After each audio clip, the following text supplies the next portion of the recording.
Ike, after this, I don't mean to ask you to put you on the spot to say, tell us what's going to happen in the future, but tell us what's going to happen in the future. Good.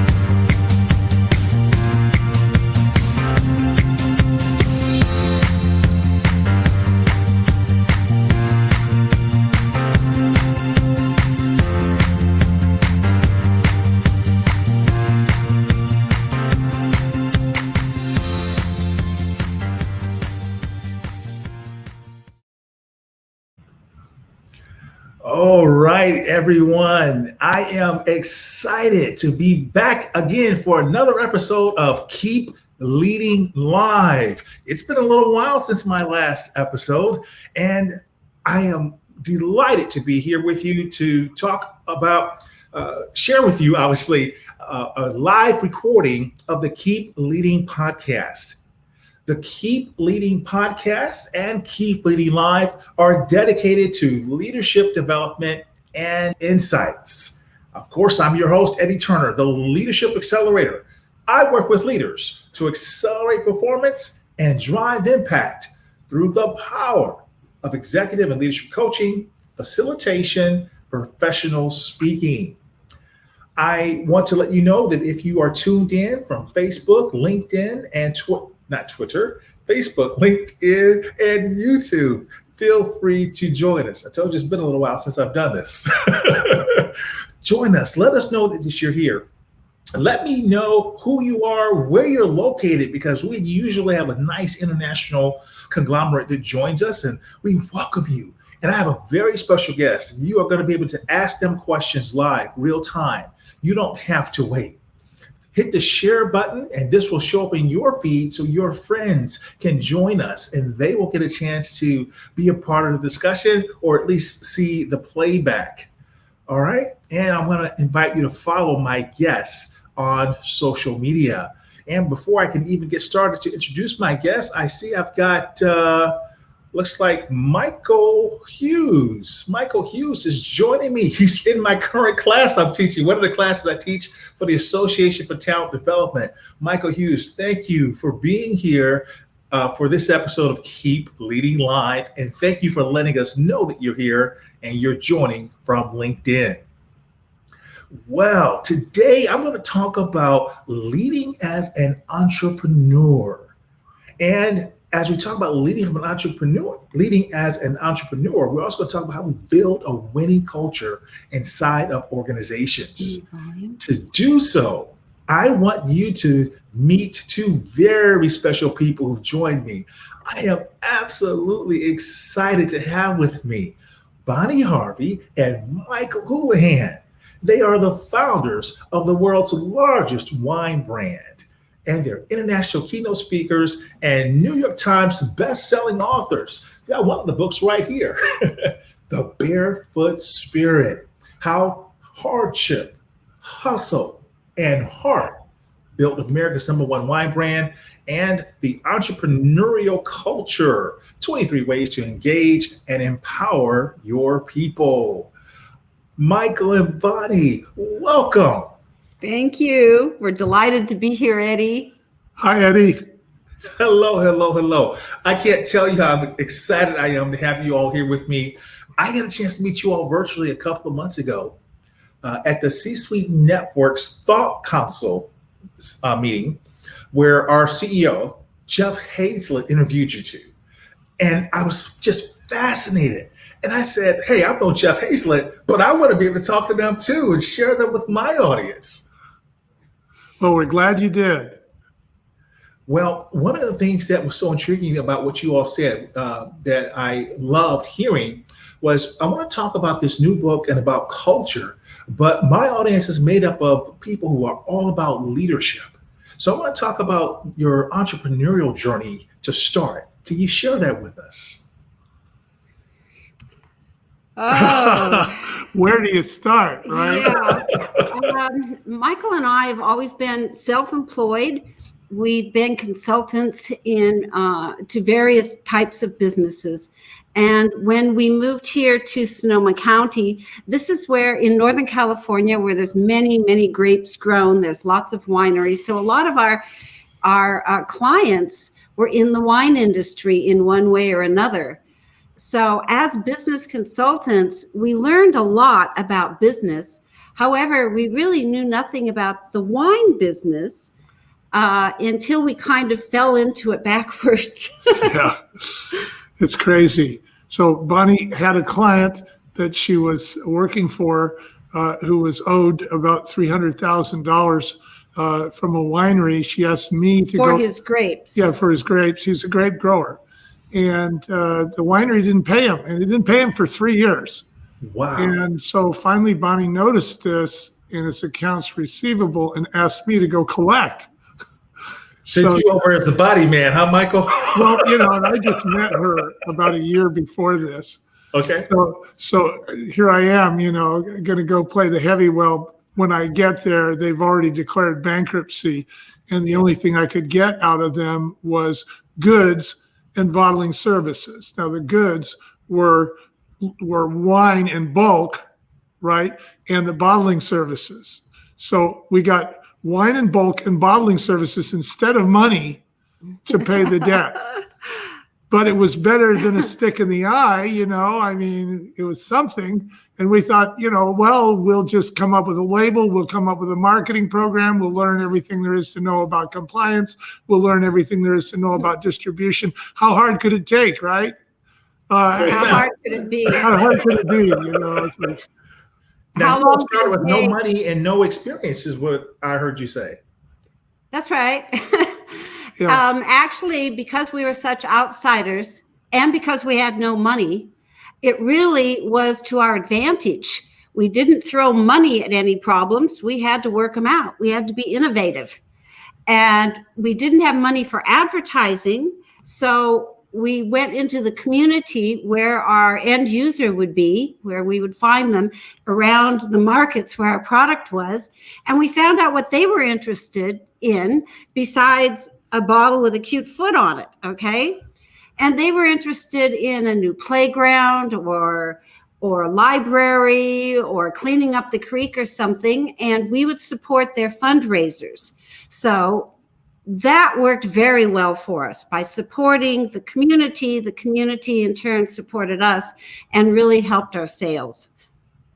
Wonderful. And somehow, miraculously, you went from that beginning, no industry experience, no money, to building the world's largest brand and America's #1 brand, if I understand that correctly. Yes, it is. We didn't build it to #1. Our acquirer did. Okay. But we had it for 20 years, and the baked-in philosophies that we had with Barefoot, our acquirer took on and continued with, which was supporting the community. Well, the thing is, when you talk about our travel, from the laundry room to the boardroom, it was a rough ride. We learned a lot. We learned a lot of lessons the hard way. I would say that most entrepreneurs go out there with a good idea and really no idea about how to get it there. So they really underestimate the distribution process. They underestimate what it takes to get the word out. They underestimate what it takes to hire and train and keep people and keep them engaged. They underestimate all that stuff because they're focused on their product and their end user. And they forget that between the product and the end user is a whole ton of people, that you got to get along with. They got to like you, Yes. And that's quite a little lesson. It takes most people about 4 or 5 years to learn that lesson. It did us. Yeah, we were pretty thick-headed. But, the thing is that the company's success, any company's success, is really a function of its people. It's not the product. People don't buy products, they buy people. See, because they want to know, hey, do you stand behind this product? You know, do you guarantee it? You know, I want the one throat to choke, right? So I want somebody who's responsible here. You know, I don't just want to buy a product. And so that's kind of the lesson we learned when we started. We were all about, the features and the benefits and the pricing, right? Yes. And I mean, here we had a $5 bottle of wine with gold medal winner and a cute foot without. What the heck, you know? It's a slam dunk. It's a slam dunk. Well, it was more of a slam. They want one throat to choke. I've never heard that, Michael.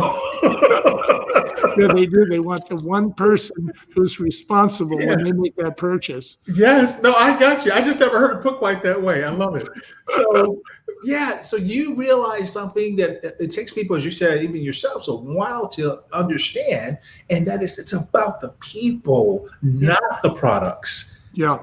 It's about the company culture.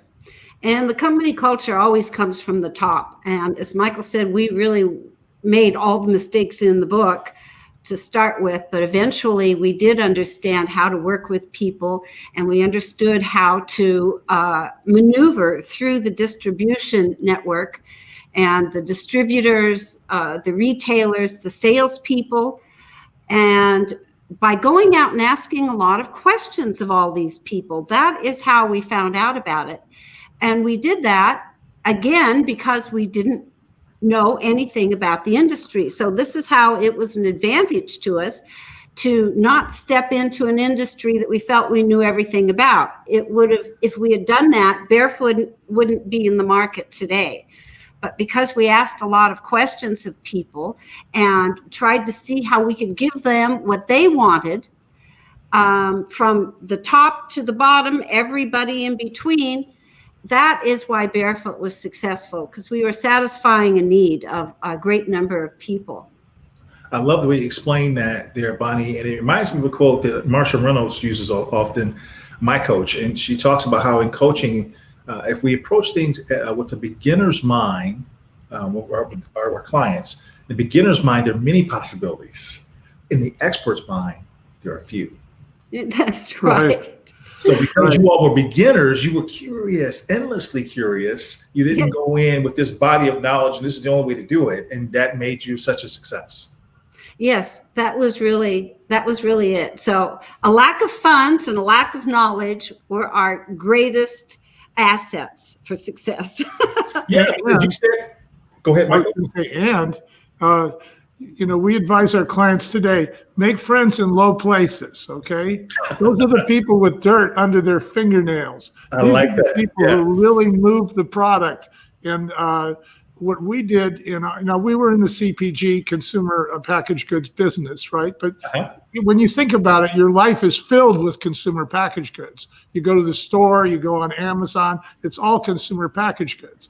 So you have to ask yourself, how do they get there? How do they become for sale? Why is it in my face, and why am I buying it? All of that, in our case, we didn't have the background to know what to do. Mm-hmm. So we went out and we asked people who were driving forklifts. We were asked people who were running bottling lines, people who were putting bottles on the shelf. They were clerks. So these are not the white collar workers, the college educated folks that you would think, or the people who've been in the wine business for 4 and 5 generations. These are the people who are actually doing the work, and they could tell us from their standpoint what worked and what didn't in terms of packaging, in terms of label, in terms of logo, all of this stuff, pricing, handling, you name it. And it was a terrific education for us. Most of those people have never been asked before, so they just spill. They're gratified. And, that was one of our secrets was we call it know the need as opposed to need to know. So most businesses and most people have the need to know basis, right? I'm going to keep you on a need to know basis. You don't need to know, they say.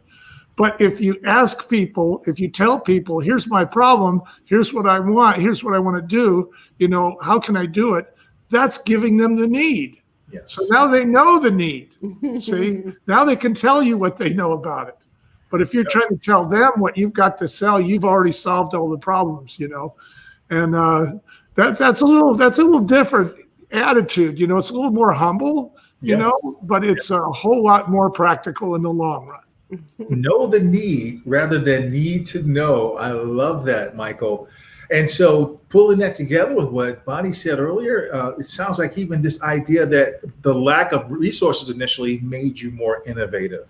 And then you put that together with, you said, getting to know the people in the trenches, people in low places, to really the people who are actually doing the work.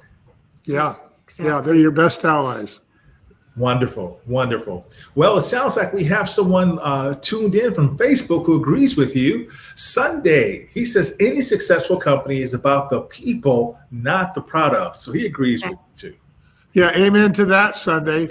You're absolutely right. Absolutely. When you walk into a building, you can't do that anymore. But when you get on the phone or you're talking to somebody in another company, right away what the owners think and what they value because of the way that person treats you. Mm-hmm. So it comes from the top, all the way down. And, you can't create a positive company culture unless you realize that the backbone of all successful company cultures is sales. It's that simple. If you're not making sales, you don't have any money to pay anybody, so it doesn't matter, right? You're out of business. To make a sale means that you have to provide customer service, and you have to give the customer the experience that they expect and even more than they expect. And that comes from the top. So it's up to the leader to educate the people about where the money comes from, right? It comes from the customer. Yes, one of my mentors, Bob Dean, he used to say that the customer experience will never exceed the employee experience. Amen. Now, I like that. I like that. Yeah, absolutely. And we felt that our customer was everyone who touched our product. So it was our vendors, our distributors, the distributors' management, salespeople, the retailer's clerk, and finally our end user, whom we found in the community. And they all had different needs. Yes. And none of them, except for the end user, was interested in a good bottle of wine at a good price. They all had different needs. They had different needs. So, what would happen if you walked up to the guy who owns a distributorship, in the Twin Cities, and you started talking to him about how great your product was and how low the price was, when he really wanted to know if you've already been okayed for MGM chain stores in the Twin Cities that has 200 stores, and if he's going to get to distribute your product to those stores, which is going to improve his strategic position in the marketplace. So you see that it's a lot different. It's a lot different than wine. Yes. Yes, it is. Well, you all have mentioned this foot a couple of times, or the logo. Now, I understand there's a story about this logo. And there is a story about it. Before you tell us the story, let me just share it with my viewers who may not, I don't know how they cannot know about the Barefoot wine if they haven't seen it in the stores, but let me just share this before you tell the story. And there we go. Here is a picture of what it looks like. And now I'll ask you to tell us the story about the logo. It started with Michael going out into the marketplace to find out what the chain store buyers wanted. It's really a terrific story, and it's in our book, The Barefoot Spirit. But the bottom line is, he said that he wanted a salt and pepper act, put it in a pig, make it better than Bob and cheaper than Bob. And what that meant was he wanted a red and white varietal. He wanted it to, Bob being Robert Mondavi, he wanted it better and cheaper than Robert Mondavi, which was really a lot to ask for. And he wanted it in a pig, which was a 1.5 liter. Well, that's where there was more space in the market for a new product. It was less crowded. There was maybe at the time 5 or 6 different wineries that were producing the big bottle of wine instead of the usual 750 milliliter.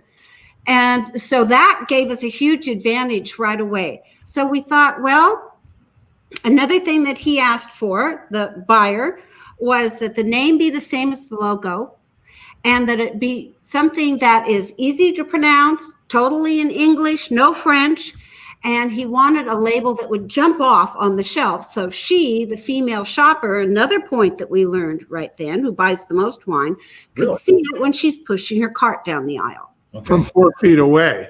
So that was all a lot of great information. And that's when we went to the bottling line manager and asked him about labels. We went into the stores and asked clerks about labels. And we looked at the wine department, and we saw it was like a pizza out there. It was so much going on. It was really hard to figure out how we could get something that would really jump right off the shelf. So we finally realized that we had a friend that had been bottling wine with the name Barefoot, and it had been off the market. It was Barefoot Bynum. It had been off the market for about 15 years. And so we said, well, Barefoot's the way grapes were originally crushed to make wine. Well, that's perfect. Okay. And if we put a big foot on the label and a lot of white around it, then that's going to make it stand right out. The name's the same as the logo. So we solved that creative problem. And it would be easy to remember, easy to pronounce. And so that is a big part of the story of how the foot came about on the label. Yeah. So Bonnie tells this artist in LA, is a friend of ours, to drop a foot for a label. And she does, and Bonnie doesn't like them because they're too squat or this or that. And she tells the artist, well, I want a long, thin foot with a high arch. And so the artist, in frustration, finally says, well, just take a photograph of, or send me a picture of one, and I'll copy it. So Bonnie's thinking, now where can I get a picture of a long, thin foot with a high arch? And then she goes, I've got one right here on the end of my leg. So she sends me out for the biggest ink stamp, the biggest pad that you can find. And she puts her foot in it and puts it on the artist paper, and FedEx it down to LA and says, more like that. So that's how her foot got on the largest selling label in the world. So Bonnie has literally put her stamp around the world, made her mark. That's right. I wanted to dance on everyone's table. I love it. Well, I am absolutely enjoying my conversation here with you, Michael Houlihan and Bonnie Harvey, founders of Barefoot Wine, America's #1 brand. And we're going to take a quick pause here to talk about some of the folks that allow me to do what I'm doing. And we'll be right back with you all. I want to tell you about my friends over at Grand Heron International. At Grand Heron, you'll see the address to the website here on the photo. The key to sustainable leadership lies in the ability to thrive during uncertainty, ambiguity, and change. Grand Heron International brings you the Coaching Assistance Program, giving your employees on-demand coaching to manage through a challenging situation and arrive at a solution. Visit grandheroninternational.ca/podcast to learn more. And a couple other sponsors I want to thank that came in for this month: American Express, Microsoft, specifically promoting their Teams platform, AT&T, Progressive, Walmart, Oracle, promoting the NetSuite product, Dropbox, Twilio, and Goldman Sachs. Launch with GS. That's the product that they're promoting. If you are watching us here now, you can catch the archives on keepleadinglive.com. This will be a podcast, a regular podcast episode, because I know that many of you, about 20% of my listeners, listen on their Apple Watch when they're working out. So you'll be able to listen to this as a regular audio-only episode in December. This will be one of the closeout episodes for the year. So visit us at Keep Leading Live and keepleadingpodcasts.com. Don't forget to stop by Apple Podcasts and give us a rating if you believe that what we're offering is of value to you. All right. If you are listening on social media, we want to encourage you to let us know who you are. Let us know where you're listening from. If you have a question, I am talking to Bonnie Harvey and Michael Houlihan, founders of Barefoot Wine, America's #1 brand. So you all told us a lot about culture before we took our break. And now as we're coming back, I wanted to ask you about business, because you have so much business experience in your other book that we mentioned about entrepreneurship. What is the biggest challenge you see facing businesses today? Engaging their people to stick with them. People with COVID, they're working from home. And it makes it a whole lot easier to be looking for another job that might pay just a little bit more. And without their coworkers around them, they start losing touch with the company, and they may forget the principles that the founder had. And this is very dangerous, because company culture, as we'd said before, comes from the top, comes from the owners and the top management of the company. And they're not getting that reinforced now. So I think it's really important to find a way to reinforce good company culture by giving them the principles that the founder has in a way that they will remember, that they will enjoy hearing, and that they will act upon, to really engage them more, so they will stay with the company and they'll act in a way that would make the founder proud. And speaking of staying with the company, I understand you all did such a fantastic job of creating a culture that people didn't leave. For the last 10 years, you had no one resign. That's right. Yeah, we had virtually no turnover, but that's after doing it wrong for 5 or 7 years. It's we learned our lessons the hard way, and when we finally figured out what the keys to a positive company culture were, and we began to put ourselves in our employees' shoes, and we began to realize that what they really wanted to know was, did we have their best interests at heart? And so what were their best interests? We had to really come down to it and identify it and lay it out. And we did. And we found out that there was 4 things they were really interested in. Of course, number 1 was remuneration. They had to pay their bills, they got to put their kids through school. They have to pay their mortgage. Okay, so everybody knows that. But then number 2 is a little bit more surprising, and that is they wanted recognition.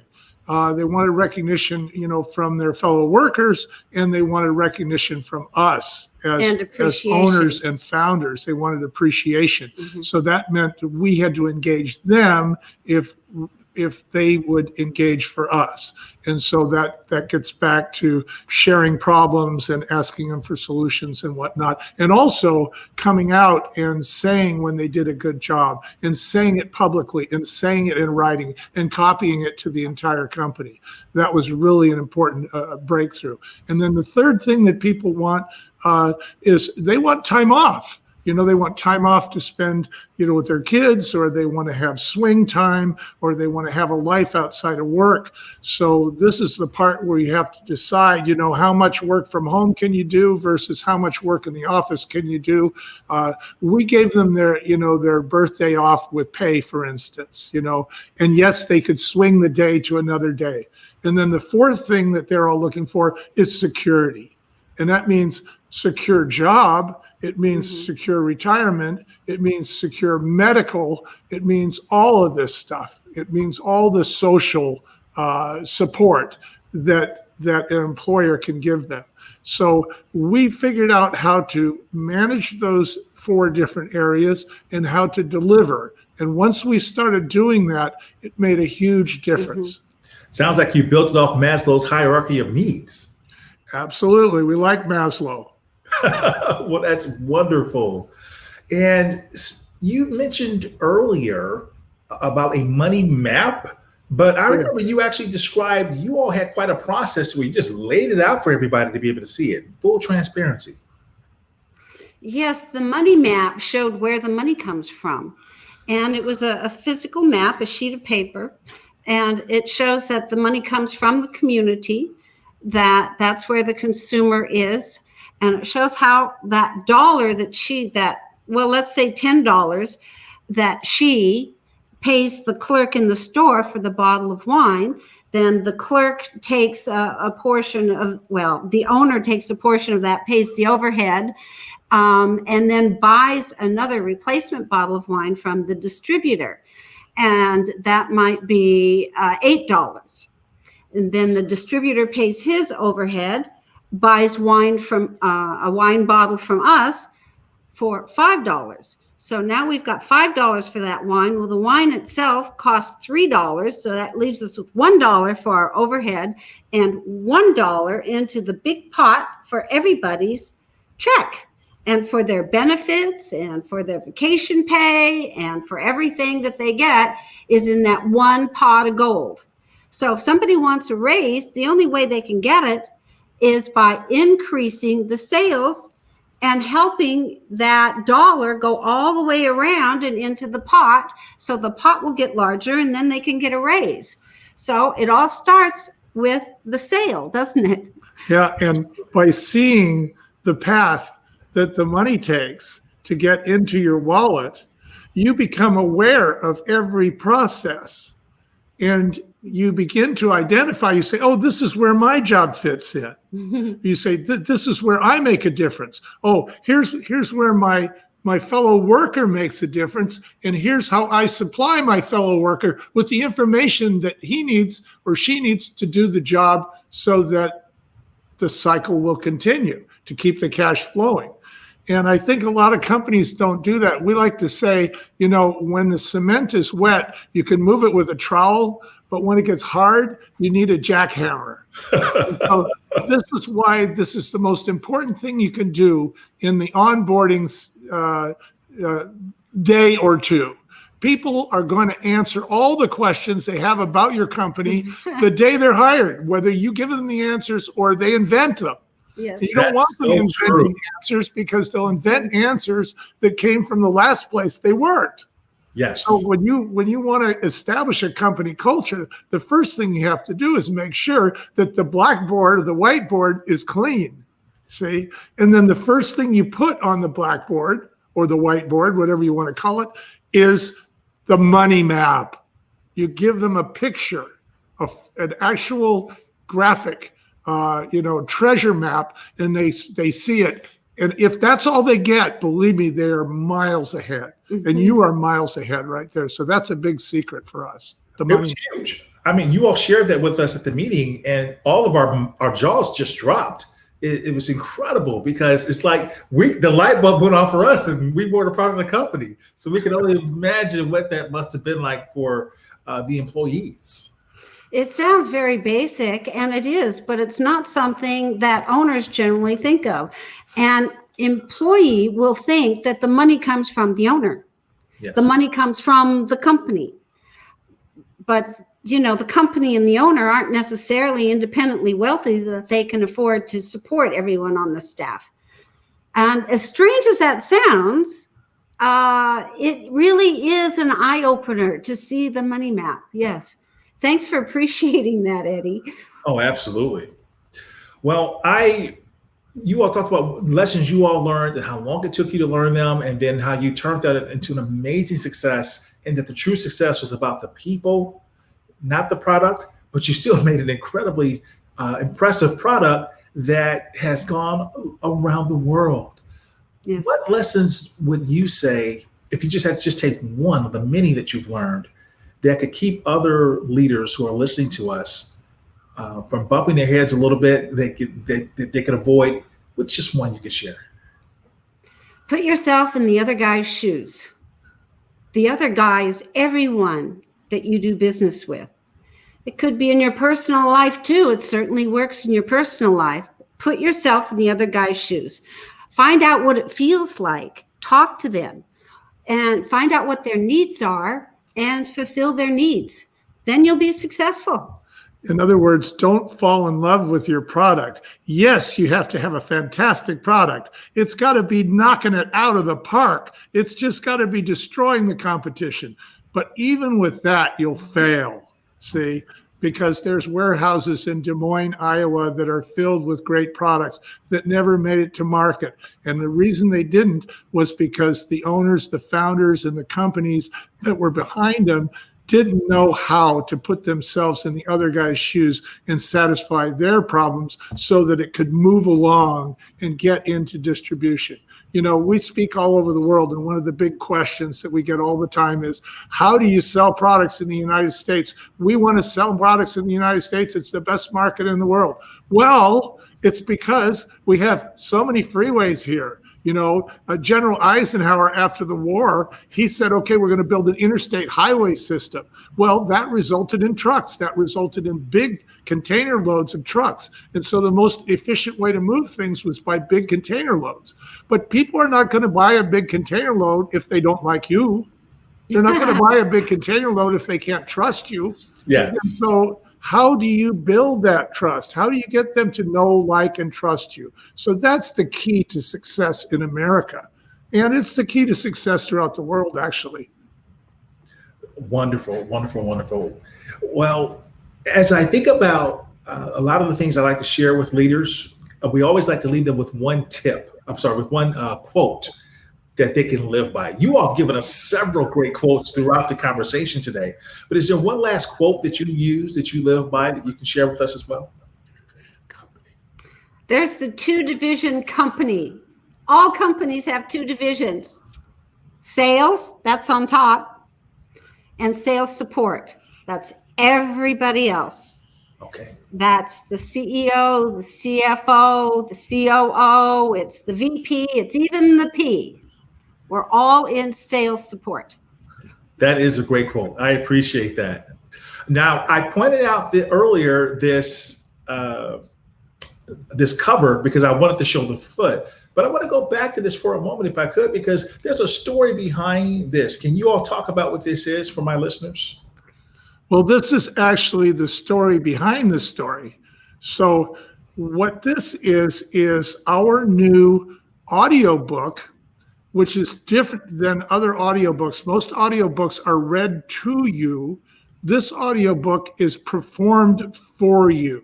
It is fully casted. It has sound effects. It has music. It is dramatic. It is gripping. It is a seat of your pants rocket ride on an entrepreneurial adventure where you will accompany Michael and Bonnie as they get their butts kicked, pick themselves up off the sidewalk, learn a few lessons, dust themselves off, and proceed onward. And I think you'll enjoy it.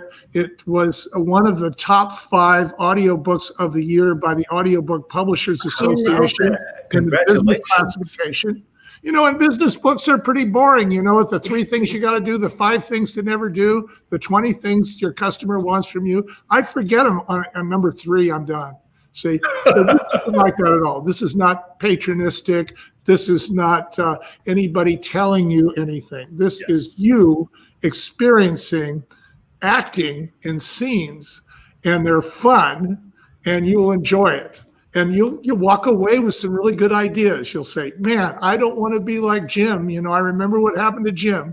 And so there's a lot of Jims and Marys and Janes in this book, and they do a lot of things. So that every scene has action, it has outtakes, it has consequences. It's how we built our company culture. It's the philosophy that we use that was very successful. And it's all told in story form because people can remember stories. Yes. They're not going to remember do these 3 or 7 things, but if I give you 3 or 7 stories, that's what you're going to remember. And then you glean the message out of that, makes it memorable. And so we're going to make it memorable for you. We're going to offer every listener to Eddie's podcast is going to get a free chapter. So this is like an episode, a 25-minute episode. You're going to get it for free. We're going to have the download link in the show notes.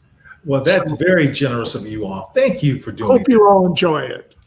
Well, I am delighted, and just thank you so much. And thank you for being here with me today. Where can my listeners learn more about you two? Well, you can go to www.thebarefootspirit, just like the name of our book, thebarefootspirit.com. Okay, excellent. So I'll be putting that in the show notes along with a copy of the 2 books that you've produced so folks can read about you all, follow you on social media. If they aren't following you on social media, follow you on social media. The Barefoot story, the Barefoot Spirit is a wonderful spirit about the culture that you all have created. And you're just amazing people who've done amazing work. Thank you for being with me today. Thank you. Thank you very much, Eddie. Thank you, Eddie. And thank you for everybody for tuning in. Yes, thank you all for tuning in. That concludes this episode, everyone. I'm Eddie Turner, reminding you that leadership is not about our title or our position. Leadership is about action. Leadership is about activity. It's not the case of once a leader, always a leader. We must be a leader at our core and allowed to emanate from all that we do. So whatever you're doing, always keep leading.